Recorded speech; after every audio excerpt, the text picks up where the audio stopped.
What makes one person excel and succeed while another, with similar gifts, talents, experiences, background, even connections, languishes? Have you ever seen that happen?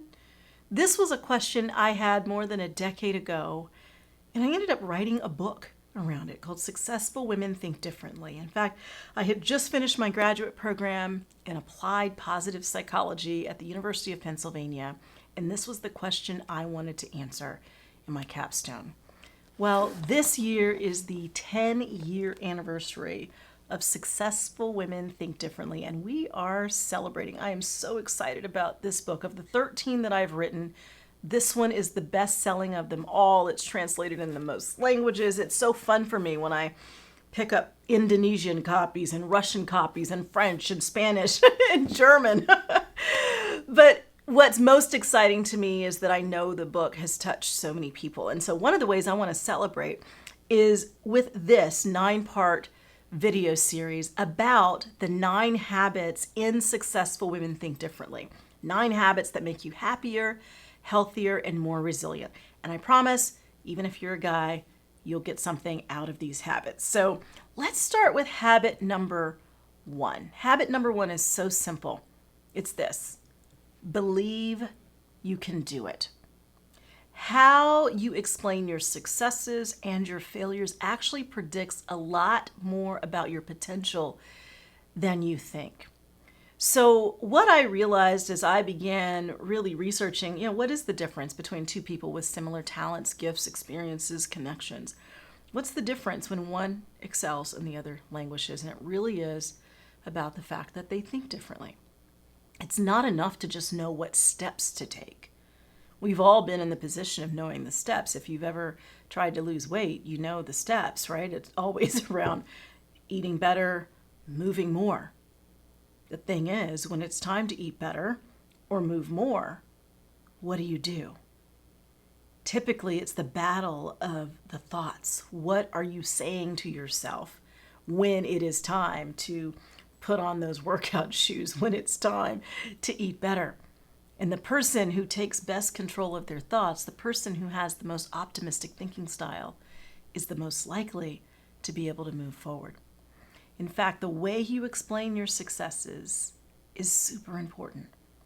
If when good things happen, successes happen, you actually explain it as having to do with you and your effort, if you actually see it as something that you could replicate and repeat again and again, you're in a good spot.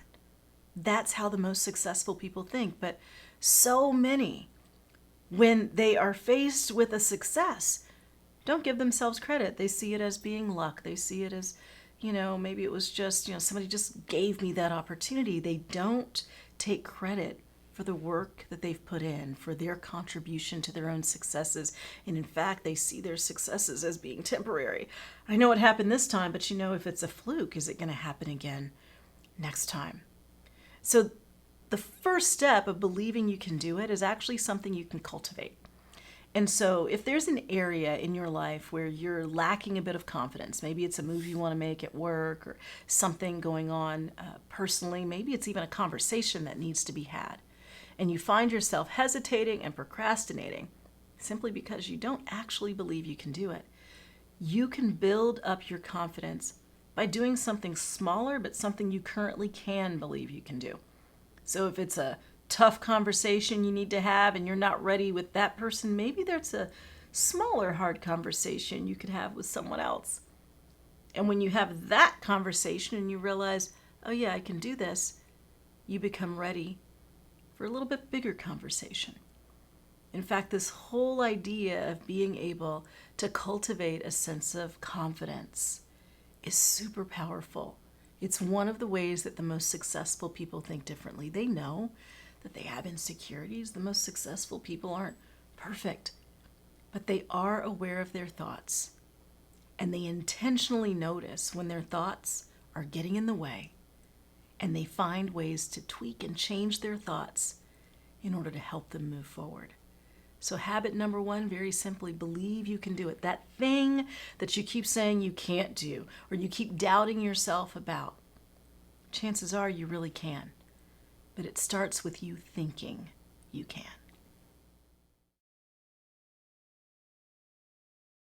In case you didn't know, I want to make sure I invite you into my membership, the Successful Women's Academy. And Successful Women Think Differently, and my whole series of Successful Women books are the inspiration for SWA. I've got hundreds of women from all over the world in a community that is so encouraging and so inspiring. And my whole goal is helping you to grow.